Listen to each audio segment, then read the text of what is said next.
Welcome to Wider Lens, a podcast from Digital Transitions. In this series, we sit down with leaders from across the cultural heritage community to talk about the real work of digitization, what's happening today, what's coming next, and what it means for the people behind the projects. Each conversation explores heritage imaging in practice, the technical challenges, evolving standards, and complex collections. But we also focus our lens on the human side, the stories, lessons learned, and moments that don't always make it into the conference papers or imaging specifications. Whether you're working in a museum, library, archive, corporation, university, or research facility, Wider Lens is a space to share experience, spark discussion, and think critically about the future of cultural heritage digitization. Let's get started. Hi, everyone. Thank you for joining the inaugural episode of our new podcast, The Wider Lens, the first podcast, as far as I know, dedicated to cultural heritage digitization. Quick little note about digital transitions to start off with. I'm your host, Patrick McDonough. I'm the head of marketing for DT. For those that aren't familiar with us, we are a leading provider of digitization solutions for the world's top galleries, libraries, archives, museums, corporations, and institutions.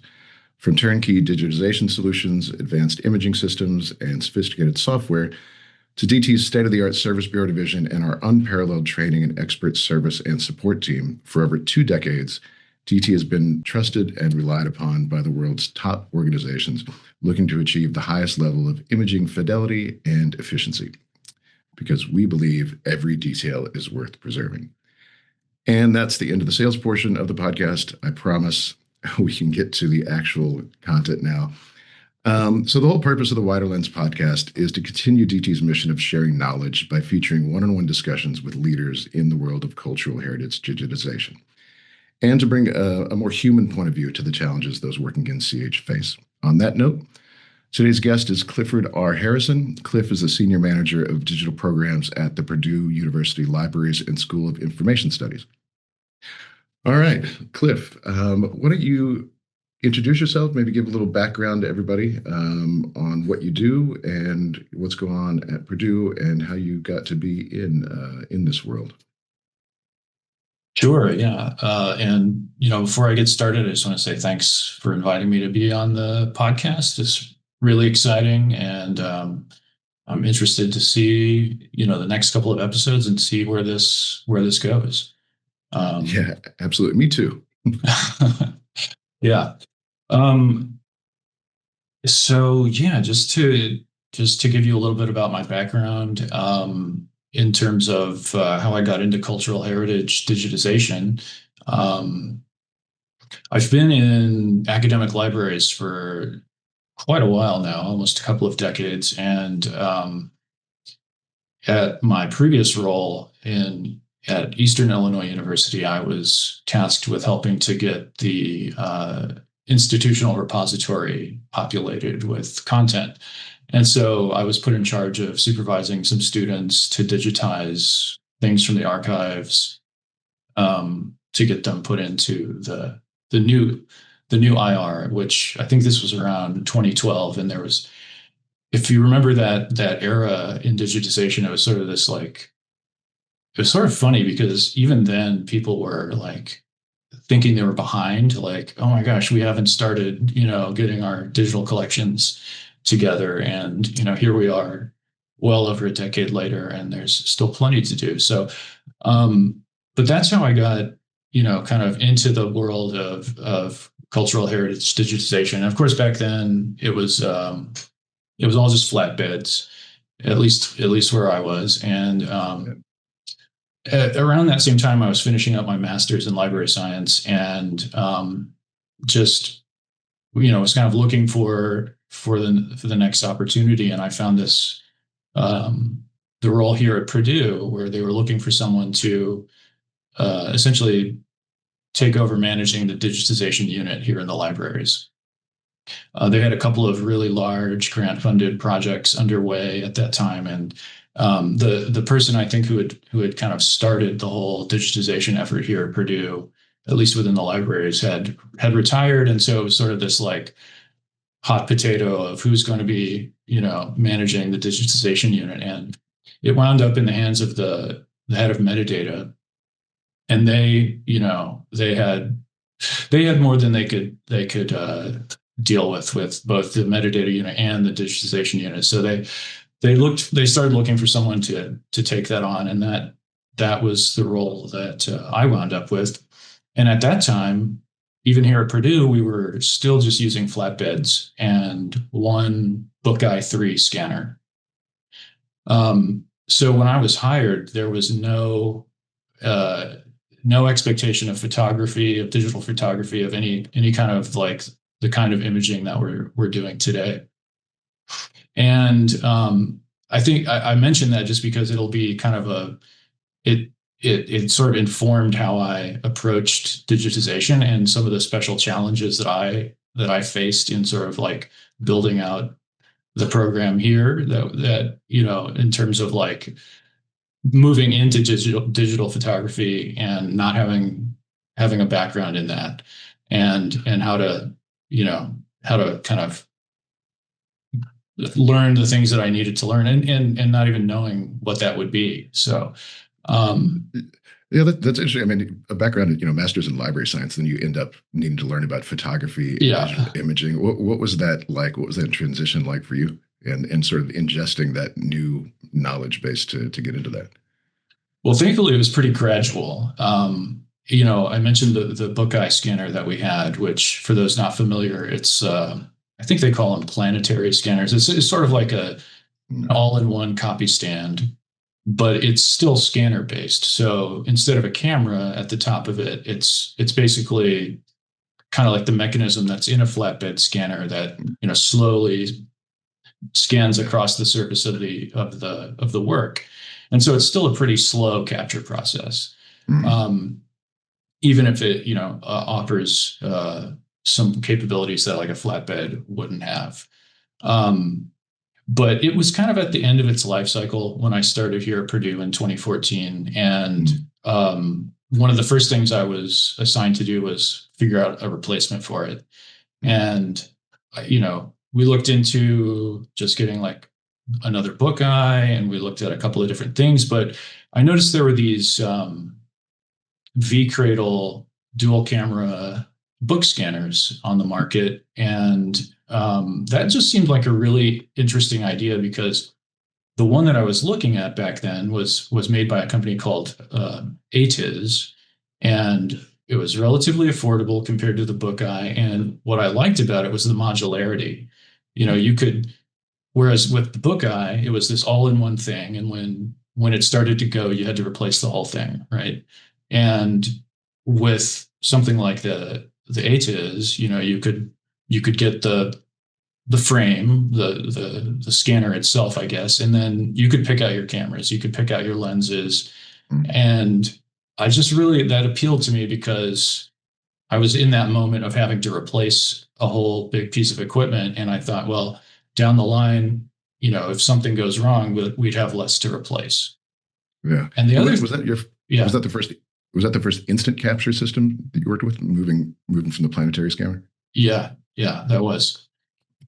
And I sort of, I can't, it's been a few years. This was back in 2015 or so, and I don't remember exactly the chronology of everything, but um, somewhere along the line, I became aware of, copy stand photography, and that sort of thing. And so the other thing I liked about the ATIS was, I thought, well, when we're not using it as a book scanner, we could take one of those cameras off and set it up like a copy stand.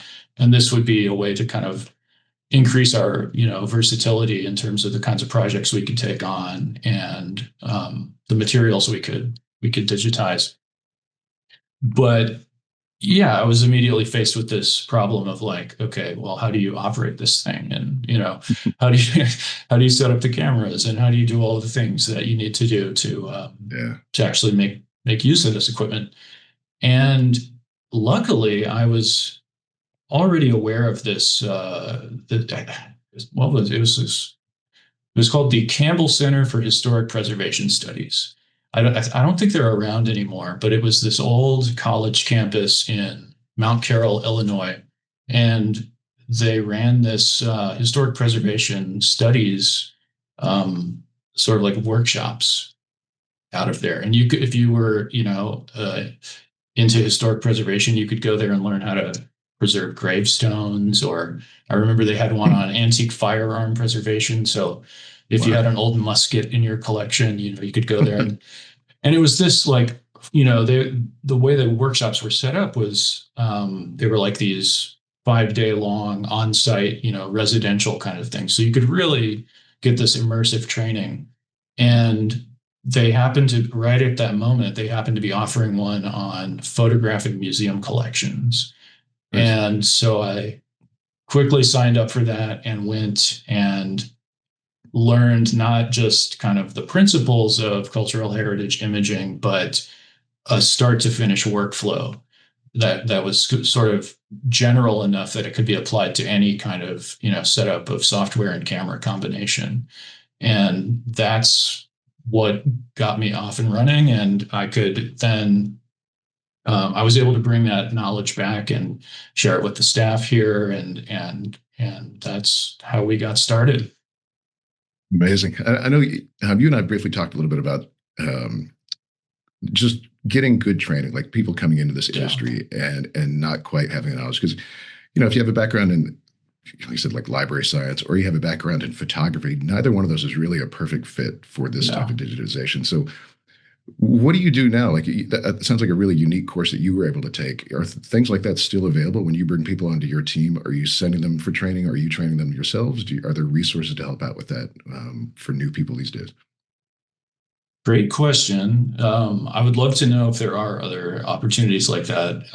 I know that one specifically is no longer available because, like I said, I think that whole school is no longer around. Um, yeah, it is an interesting. I mean, our whole field is sort of interesting because it's, on the one hand, you have this like very analog side of things with the work that we're digitizing, and then on the other hand, you have this very like, the digital side of things with the digital collections, and you kind of have to like have a little bit of expertise in both worlds. So it's kind of a tall order, to be honest. You have to, Uh, you, it's an interesting thing to try to become an expert in, yeah. because there's so much involved. But thankfully, no one of us has to do it all. And Yeah. uh, I've definitely found found it to be challenging to find good, in-depth, practical nuts and bolts training for new staff.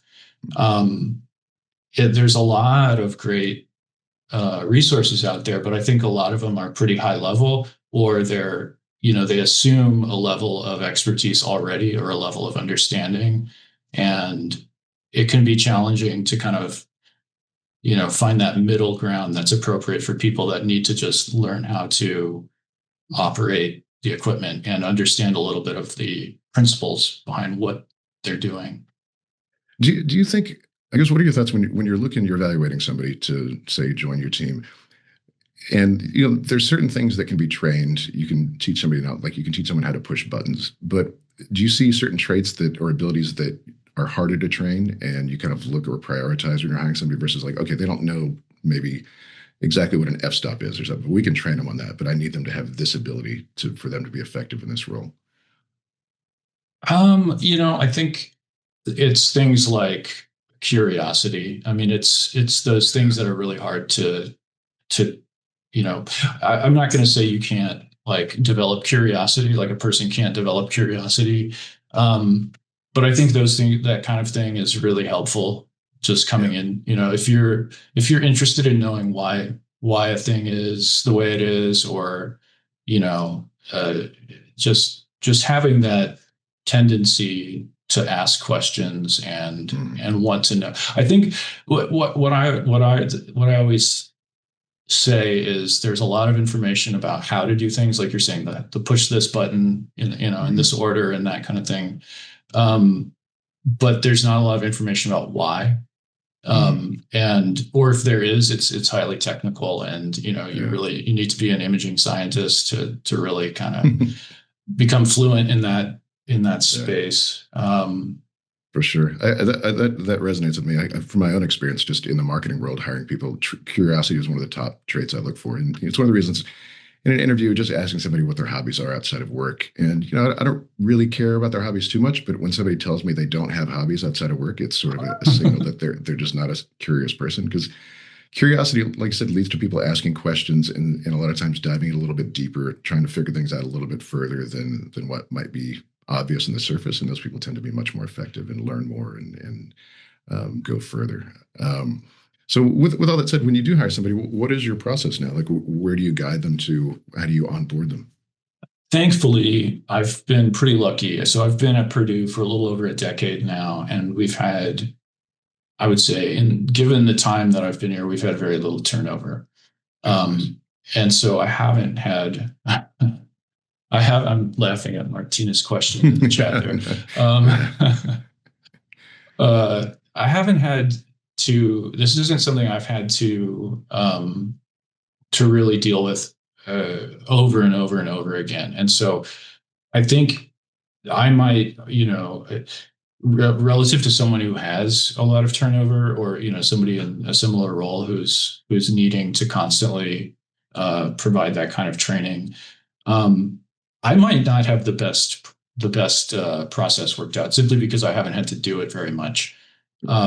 But that said, we've since we've become DT clients, I've made use of the DT training modules, and have made sure to get all of the staff here access to those, and just looking for other resources as we can find them. I will admit I spent a lot of time 10 years ago through maybe like 5 or 6 years ago really trying to find these resources and just seeing what's out there.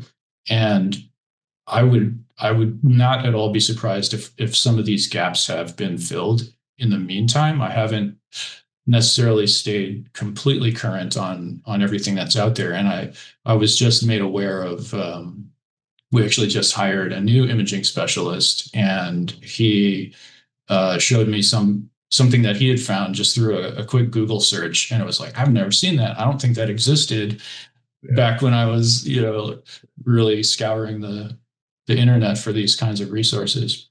But Yeah. We, yeah, we we hear the same feedback. Actually, I think Martina has shared similar sentiment the last time I spoke to her. Her comment's funny. Who has time for hobbies? She says. And just one side note, DT does have some training on this, but I promised at the beginning that there would be no more sales pitches. So just so everyone knows, I did not pay Cliff to mention our training courses. No payment has been received. But DT does have online training courses to try to fill this gap. Because we hear this a lot, and it is it's a different skill set than a lot of people have. So for sure, I mean, I guess to kind of put a button on this topic, if you could just wave a magic wand, what's your vision for like the best way to get people up to speed on this? Does it start at university degrees in this, or is there some kind of other training, a week-long course that's just fully immersive like you had? What would be the ideal? I think I think if you dedicate yourself to getting a university degree in something relevant to this work, that's excellent, and you'll be just fine. But for those people who wind up in this field who that's not like an option for them anymore, or just whatever, yeah, there's got to be something else. And I think the workshop that I was able to attend, I would love to send my staff to something similar to that. I think there was a website that existed for a little while. I actually never saw it while it was still around, called, I think it was called Dig4E, Digitization for Everyone. And it was kind of this, I think it was envisioned as being this comprehensive source of training in all of the necessary aspects of cultural heritage imaging, with complete with YouTube videos and a lot of like, here's your bibliography of relevant readings on this subject. And I think the website is still there, and you can see kind of this ghost town remains of it, but the links are all broken, and it's sort of like this tantalizing thing where it's like, oh, we were so close. I think that's just what I've always been looking for, but it's not accessible. So I think, something like that, or, revitalizing that project would be a huge benefit to the community. Yeah, it's one of those things. It sounds like it needs to be more community driven than one person, because Yeah. it's not going to be like a profit center necessarily for any one company. But if everyone got together and really made it almost, I don't know if you could open source training kind of thing, but there's got to be some solution that we can all keep working on. I see another comment here. Althea mentions that she'd like to have some more of that too. And All right. there's the Brody. for Brody's here at Purdue. Yeah. Okay. Yeah. Okay. Great. Well, I think moving on, it's definitely something though that, like I said, we hear it a lot from our customers and contacts. So definitely something that we need to keep working on and find a solution to. But I guess kind of moving on to the next topic. There's a lot down this rabbit hole, but I'm just going to open up with what future technologies in sort of cultural heritage digitization sound exciting to you. Like, when there's things coming up, there's always better imaging hardware and more megapixels. There's some automated tools around metadata, or intelligent cropping tools to improve efficiency, or even just like quality of life, like better ergonomics. And then there's bigger things like AI and the way that could be implemented. Like, are there things on the horizon you see that you find exciting or compelling, or that you're kind of curious to see where they go? That's a great question. I'm not sure I, have my finger on the pulse of what's, at the cutting edge of the future of this kind of work. But we're doing. I think we're kind of like, we're starting to get caught up with where a lot of people were, a lot of organizations were, have already been for a while. So I think we're in a place where we haven't spent a lot of time focusing on these kind of leading edge digitization technologies. That said, I would love to be able to get us into 3D imaging. We were able to attend the Digitips webinar. My staff and I attended that last month, and there was a really incredible presentation about this, like, these, I can't remember who did it, but these custom robotic arms that would like kind of move around the whole object, and that was really cool.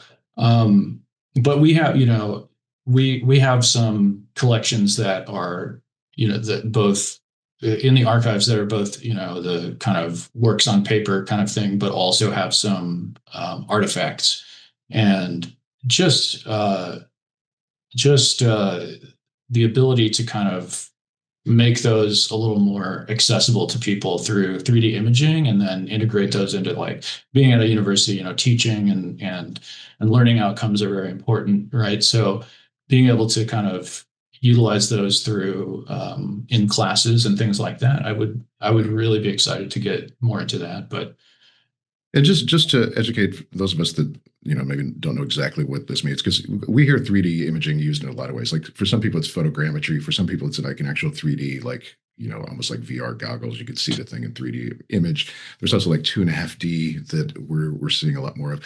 When you say 3D imaging, which specific thing do you mean? I think I'm talking more like photogrammetry, yeah, where you're basically creating a mesh of the model of whatever you're.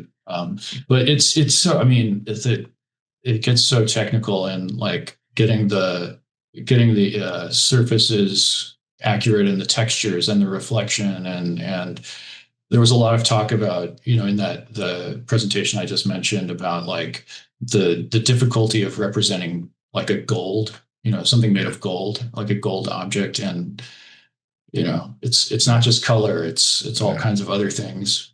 Yeah, yeah. Gold is not a color. I can tell you, again, coming from the marketing world, we having a client tell us, like, we'd like our logo to be gold, and you're like, well, that's not really a color. It's just going to look mustard yellow is the best we can do, because it doesn't have that reflection, that metallic quality to it.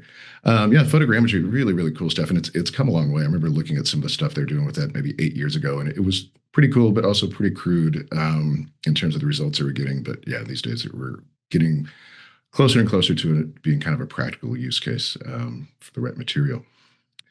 We had somebody asking about AI, and I was going to touch on this too. I mean, it's one of those things, everyone's talking about it. I don't know that many people have figured out a good use for it yet. Has your team experimented with any AI tools, whether it's metadata or I don't know other workflow things? But what are you guys looking at in that realm? Yeah, definitely.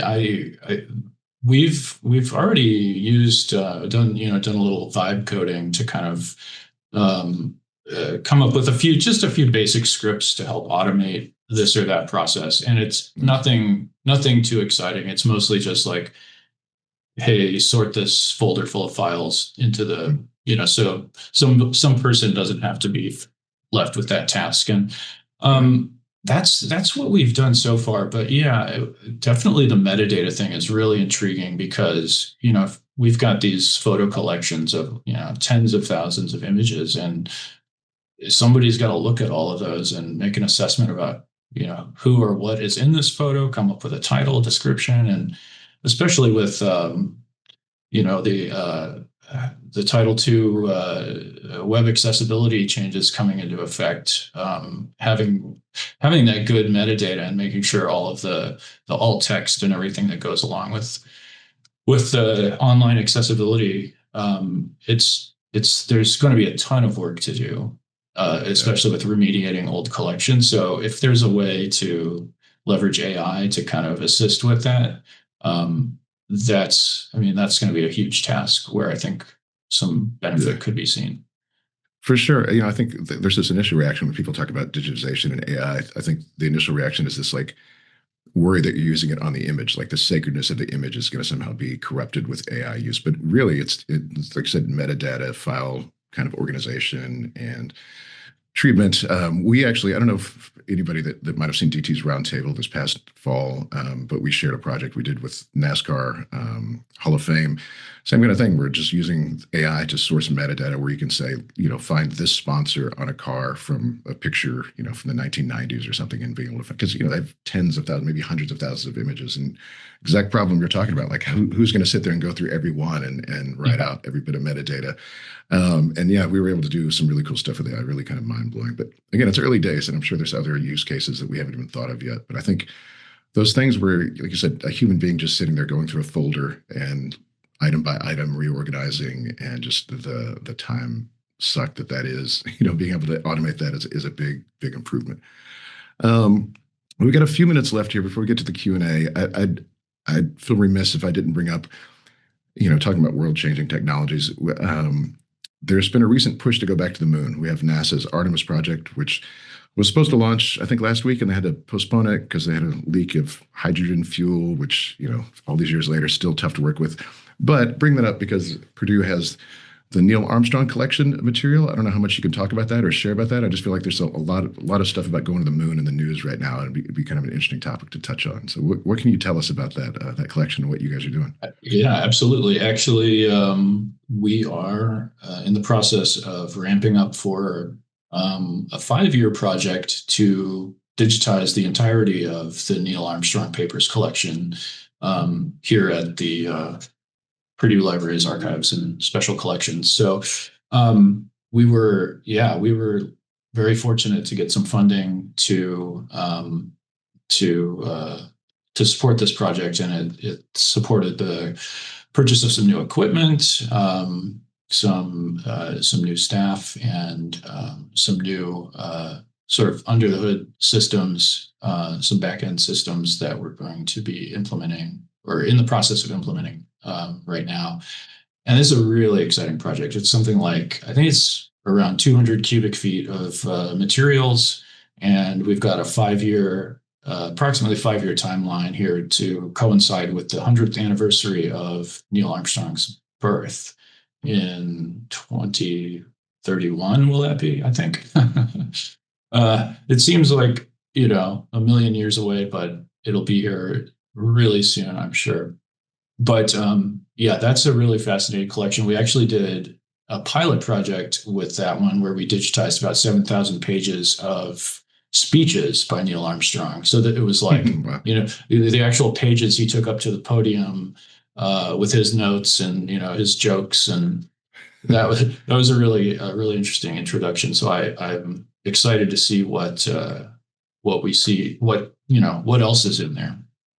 I would love to hear if you remember any of Neil Armstrong's opening material and jokes Yeah, from it that. was it was interesting. I just, I'm not super hands-on with the collection, so maybe I should just shout out our staff, Michael and Brody and Peyton and Carol Lee, doing a lot of the actual work reformatting these things. But I did have a look at one, and it stuck with me because it was so surprising that he was so funny. And I don't remember the specifics of the joke, but it basically, it was the speech had to do with he had been invited to speak at the dedication of the opening of the Toledo, Ohio airport, I think. And so he just opened up telling a story about a friend of his who like had to crash land a plane and survived, and then got out and made some sort of witty, James Bond style comment. And so that was the joke. But yeah, I'm unfortunately I can't remember the details of it. But what stuck with me was just, wow, this guy is actually really funny. Yeah, I think somebody like that that's just sort of almost not a person. They're an idea, a hero kind of thing, and just seeing like kind of the Yeah. human side of all that. I'm curious, just a couple other questions on the Neil Armstrong thing. You mentioned like 200 cubic feet. I would imagine Neil wasn't filing these things away in the perfect organization for a digitization project. So how do you attack that kind of material and put a plan together to work with that much stuff? Great question. Yeah, it's it's funny. I mean, the planning is so much a part of digitization work, and we've certainly had to do a lot of it for this project. Thankfully, the archivists have handled a lot of this already, right? I mean, it's an archival collection. It's broken down into series and subseries and that sort of thing.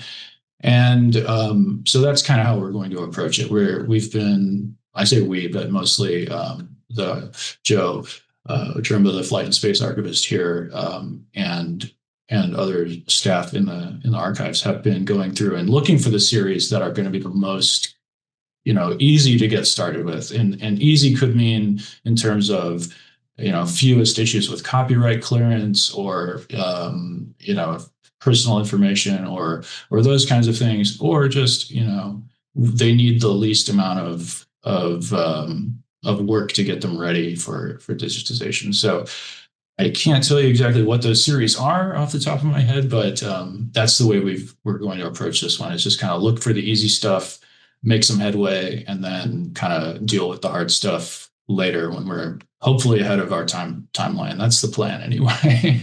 Yeah, yeah, for sure. It's overwhelming to think about, but I guess got a Yeah. good team, everyone attack it. Um, well, I'm going to do kind of a lightning round here. So what we're going to do in this podcast, we're going to have a few questions at the end of each podcast recording where we give each guest the same questions and kind of see how they come through. I'm going to start with a softball answer here. On the long repetitive days, working through repetitive capture, trying to get through it, boring. Are you drinking coffee or tea? Which one? Or something stronger? What helps get you through those long days? What's stronger than coffee and tea? I stick with coffee for the most part, but I've tried to limit it to just 2 cups a day. And yeah, I've definitely had my era where I was drinking coffee all day into the evenings, and can't do that anymore. I sympathize with that. I've recently, in the past year, I stopped drinking coffee in the afternoon. I used to drink it all day, not a problem, go to bed at night. And yeah, I don't know, something about getting old. My body actually remembers that I drank caffeine and doesn't want me to go to sleep anymore. So, Yeah. um, okay, I'm curious through your career, what is either the best day or the worst day? Have you had any big catastrophes or big just save the day kind of moments that stand out to you? Any anecdotes along those lines you'd want to share? Oh, wow. That is an interesting question. I I feel pretty grateful that I haven't had any. At least I don't recall any major catastrophes. Gosh, I hope I'm not dooming myself now to experience one. But no, I think the thing that's been the most rewarding. I mean, well, it's hard to it's hard to just pick one thing. But one thing that I've always really enjoyed about the work is that um, we've had the opportunity here to be pretty creative and to kind of come up with our own solutions for things. So, um, talking about the early days when we got the ATIZ and we're kind of like borrowing a camera to make a copy stand here and there. Um, what that actually consisted of was a set of stands and a crossbar and a super clamp with the camera just pointing down over a table. It was a pretty DIY approach, and that has informed a lot of kind of how we've approached things here. Just kind of, how can we solve this problem with the things that we have on hand? And it's always really rewarding to come up with something like that and then have it actually produce good results. It's amazing how common that is in cultural heritage digitization Yeah, departments. To just you just have to solve the problem. You get really sometimes unique, weird material in there, and you just got to figure out how to do it. And yeah, I think with curiosity, I would imagine problem solving ability is a pretty critical skill to have in that world as well. for sure. Um, and then last kind of lightning round question: what's one tool or piece of technology you can't live without? Unfortunately, I learned the other day that it's my phone. I left my phone at home, and we have this, all of the systems here at Purdue rely on this, Duo app for authentication. And so I was just like, I just Yep. had to go home. I couldn't do anything. I couldn't get into anything. No, Yeah. and just my calendar, I think, is really the honest answer. If I didn't Yeah. have something to keep everything organized, that I would be lost. There's just so much to keep track of.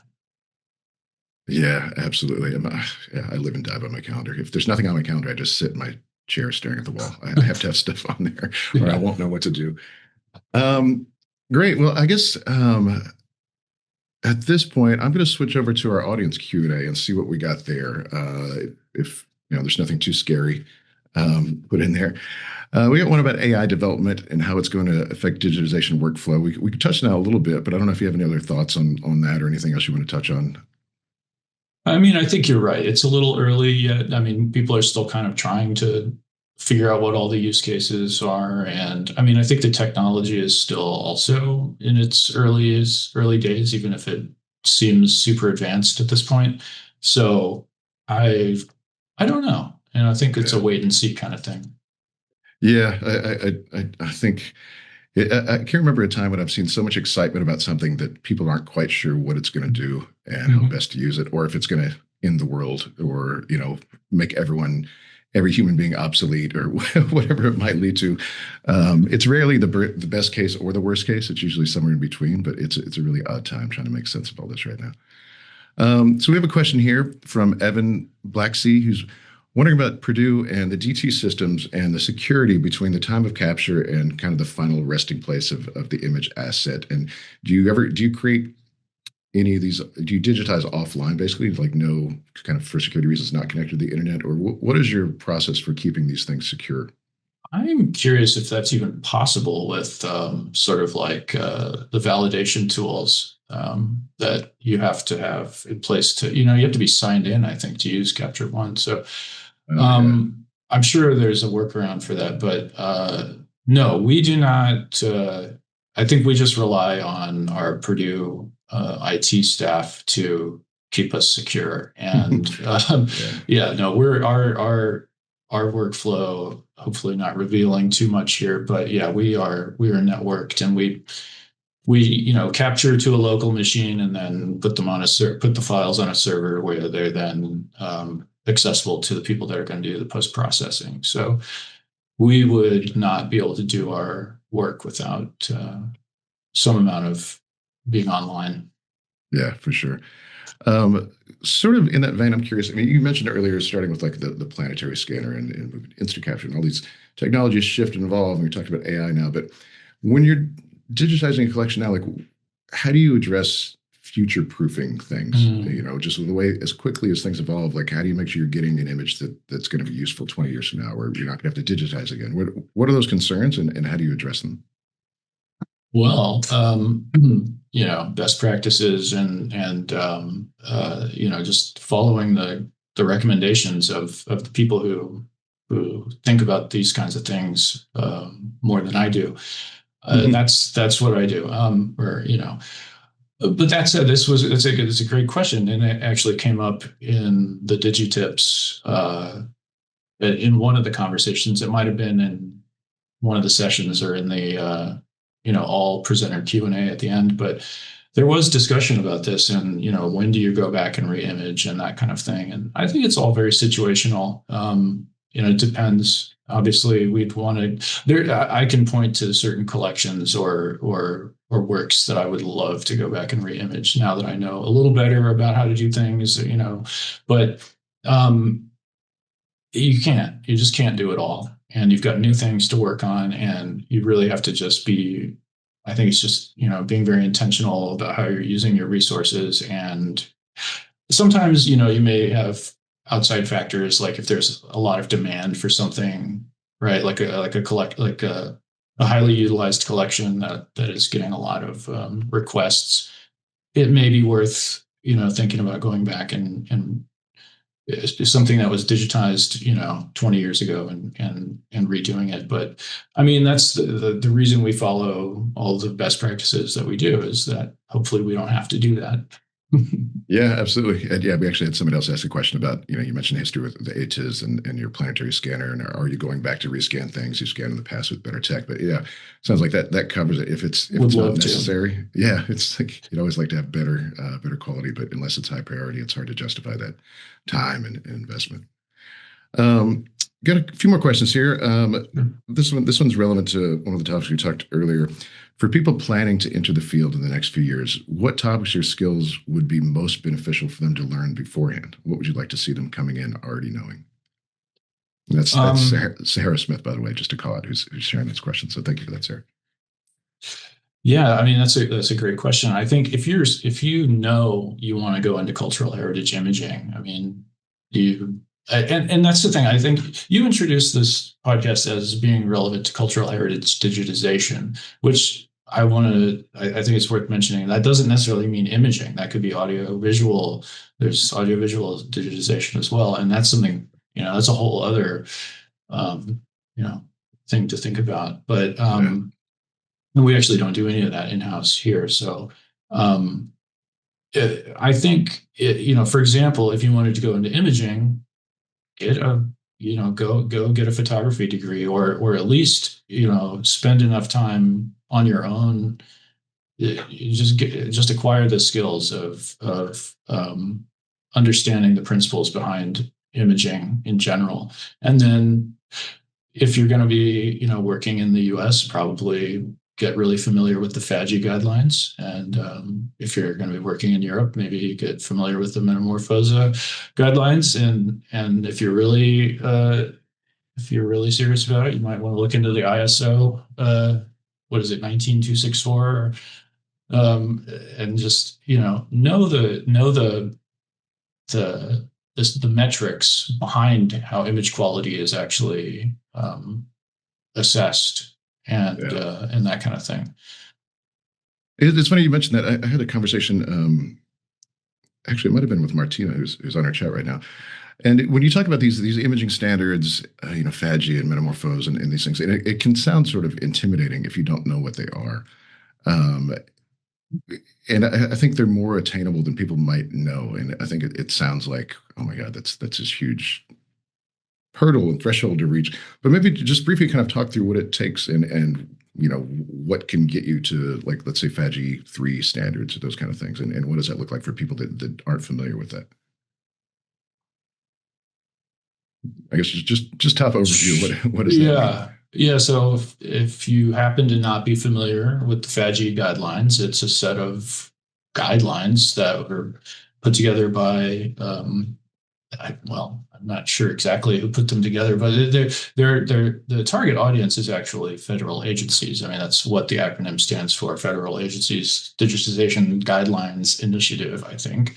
And so and it's also worth pointing out that they are guidelines, and they're they're kind of suggestions. But what it takes to get there, I think, is an understanding of what you're even trying to accomplish, which is, that imaging can be done at different levels of quality, and that you're sort of trying to hit at least a baseline. And when you say three, FADGI uses a 4-star system, with 4 being representing the highest possible quality at any given time. But the issue is that part of that has to do with the equipment that you have access to. So, not all um, cameras are created equal, not all lenses are created equal, and not all lights. And so I think it's important not to get too obsessed with those kinds of guidelines, but definitely, understanding what they are and what they're trying to convey is crucial, even if you can't attain the standards that you want to. Um, so yeah. Yeah, I think it's funny when you say imaging quality, because quality has that connotation of being subjective, not objective. But these things of FADGI and metamorphose define, this level of color accuracy, this resolution, this level of clarity, those kind of things that can be measured. So you have some objective way of determining the quality. Got a couple more questions here. Actually, there was one we touched on this a little bit, and somebody's question sort of talks about this, like, you know, who's this? Adriana. She asks if someone's just starting to digitize a collection, and she says her stuff's mainly 3D, but it'll also be useful to keep her database archive in the best shape we can. What do you recommend to start? And that's a really broad question to ask. So I'm going to reframe it a little bit and say, if you were going to start Purdue Library's digitization program from scratch today, what would be the things you would look to do and look to bring in for equipment, software, setup, those kind of things? Well, so much of it depends on your budget and your resources. It really depends on what you have access to. It's hard to make a general recommendation about, without a little more information. But that said, without a ton of money, you can get a pretty functional, copy stand setup going, right? I mean, or you can do what we did and just cobble one together with a relatively decent DSLR camera and a couple of relatively inexpensive lights.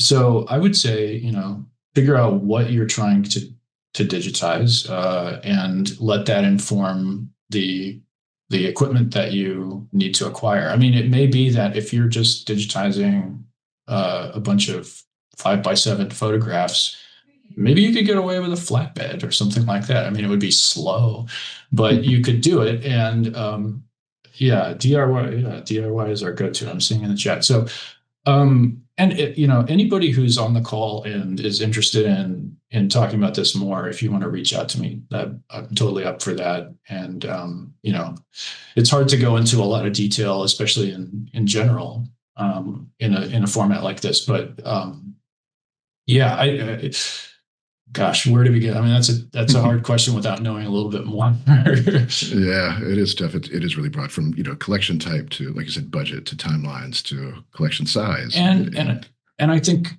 the one thing that you really need to think about at the beginning is, why are you digitizing this stuff? Is it to increase the access to it, or is it to preserve it and create, or both? And I think those questions will actually inform your process. Because if you're digitizing for access versus preservation, that your output is going to be a little different. Yeah, 100%. We're kind of winding down. We're almost out of time here too. So I'm going to ask you one more question, and then we'll probably wrap things up at this point. Kind of talking about, you're talking about asking the question, why are you digitizing, and what's the goal here? Curious, just from your point of view, and this can be specific to Purdue and the things you're doing, but with all we talked about imaging standards and technical guidelines and metadata and all these other things. What are the metrics that actually matter to what you guys are doing at Purdue? Is it speed, efficiency? Is it the volume of material? Is it the quality? Is it the accessibility? Where do you guys rank the priorities there? Thankfully, we've been able to prioritize quality. Yeah. I mean, speed is always important. But I tend to think that the kinds of projects that we're taking on here, we have done some general collections digitization. We've assisted with the in-house digitization for the Google Books project a little bit. But most of what we've done over the years is work on collections from the archives and special collections. And I think that's our specialty. And we've been lucky to work with archivists who also value image quality, and not necessarily image quality in the way that we think of it, but just like nicely presented collections and that sort of thing. So I think for us in our specific situation where we are, it's quality is the top priority. That's a great place to be in too. I know some places, it's speed and kind of throughput, and you have to sacrifice quality a little bit to get that. But well, I think that's it. I guess just to wrap things up, Cliff, thank you again for joining us and sharing all this knowledge and experience and your thoughts. Really, really enjoyed the conversation and definitely appreciate you taking the time to do this. I want to thank everyone that's joined us today and participated in our chat and Q&A. And for the audience that's here, be sure to check out our website for more podcasts. We have 2 more that are currently on the calendar, and we'll be announcing a couple more probably in the next week. We have Michelle Golahan from Utah Historical Society, April 22nd, and then Martina Hoffman, who's in the chat right now, from the Swiss National Library on July 2nd. Big thank you to the DT staff that helped out with the chat and Q&A. That definitely helped keep me focused and organized. I could not have done it without you. So thank you to Michael English, our digitization support specialist, Alana Ursia, our equipment manager, and Caitlin Nightingale, the head of sales for our service division. And until next time, thank you for helping us focus a wider lens on the work that preserves our past and shapes its future. So thanks, Cliff, and thanks to everyone else. Appreciate it. Thanks so much. Thanks for listening to Wider Lens, a podcast from Digital Transitions. We hope today's conversation offered practical insight into the evolving world of cultural heritage digitization, both the technical realities and the people behind the projects. If you have thoughts, questions, feedback, or ideas for future guests and topics, we'd love to hear from you. Reach out anytime at widerlens@digitaltransitions.com. And if this episode was valuable, please share with your cultural heritage friends, coworkers, and peers. Until next time, thanks for helping us focus a wider lens on the work that preserves our past and shapes its future.